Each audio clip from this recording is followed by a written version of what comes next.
Valy miaravatsika rehetra amin'ny anaran'i Jesosy Kristy indray ny tenako amin'izao ora sy fotoana izao. Hizara fizarana kely amintsika ny tenako amin'izao ora sy fotoana izao hoe elaela ihany zay tsy nihaonantsika tao amin'ny tambajotra izay tany amin'ny Motoba, zao indray vao afaka mifampitafy ya somary hitantsika hoe somary miena zany amin'ny lafiny anankiray satria be dia be moa ny areo mametraka fanontaniana hoe nahoana ianao somary miena. Lafiny anankiray aloha zany hoe marina fa misy ilay teny fikasana hoe izay malala tanana ho atavezina, izay manompo an'Andriamanitra dia ho dofodofotra sy ambolona. Fa misy koa nefa ny atao hoe fikelezanaina amin'ny fanompoana, dia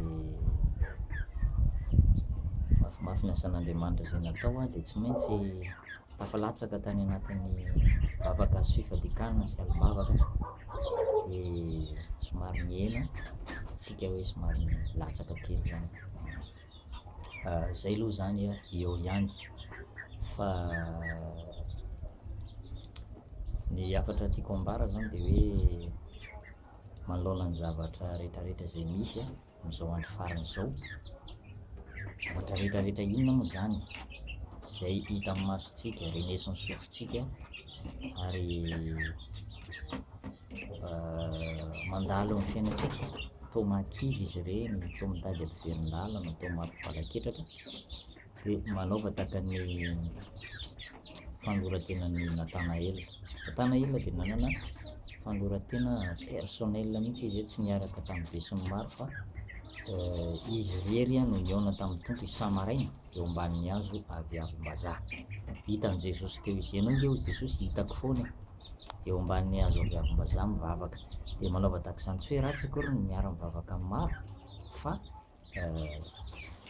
mety tsy hanana fotoana intsony tsika afaka aoriana kely ao hihaonana mitamba be mivavaka, fa ilay fanolorantena personnel zany no ataovy matotra tsara ilay fihaonana amin'ny tompo, aoka hitoetra tsara ianao na misy pahita na tsisy pahita, mitoetra tsara, miorina tsara amin'ny fanompona an'Andriamanitra.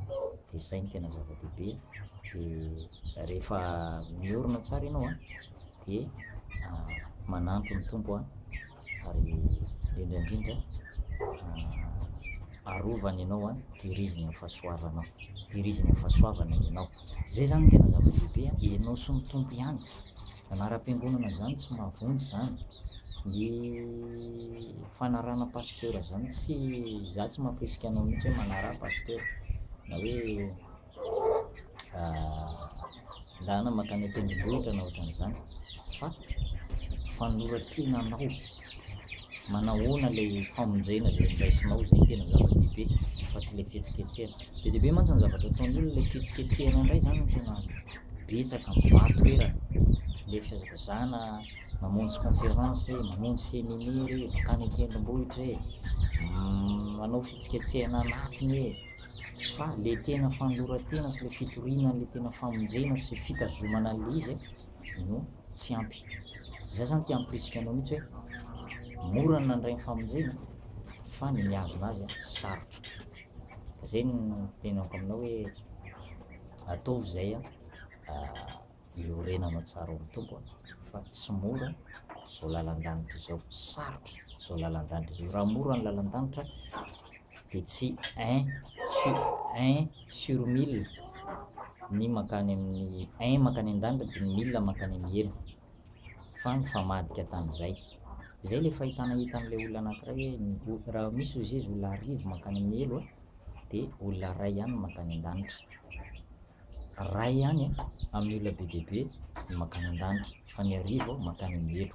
Fa fampitahana nataony zany zay zavatra ity ilaza aminao hoe sarotra tsy mora ny lalan-danitra. Ka mahaiza zany mametraka tsara ny tompontsika, mahaiza ihany koa mamakafaka, manana esprit de discernement tahaka an'ilay Tintoberry, izay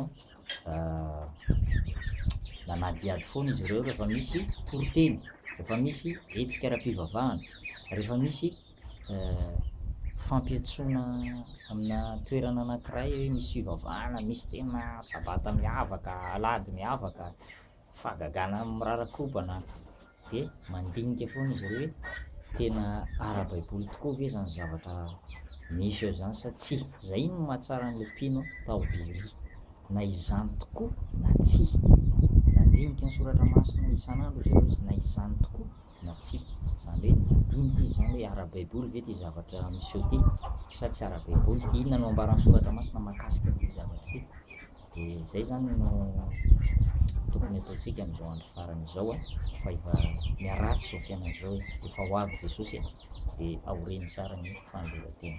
Zay fa de tsy atao lava ny vidéo fa 10 minitra ihany ino aho fa nandraisanao leçon zay hoe aoreny tsara ny fanoloran-tenanao ao amin'ny tompo, aza manaraka pasteur, aza mirehireny amin'ny fiangonana misy anao fa reny de mety ho fandrika sy mety hakivy anao ny zava-misy, fa rehefa nisokafan'ny tompo ny masom-panahinao, rehefa nomena code secret anao hoe tsy zay rehetra miantso hoe tompoko ny hiditra amin'ny fanjakan'ny lanitra fa zay manao sitrapony raiko zay any an-danitra, zay mino sy atao batisa no vonjena, zay rehetra malala tanàna ihany koa araka ny vokatry ny fanahy hoe manaova tahaka an'le samaritana tsara fanahy, mihevitra ny hafa tahaka ny Joba, mivavaka ho an'ny sakay zany mihevitra ho an'ny hafa, de azo antoka fa tafiditra ny fiainana mandrakizay.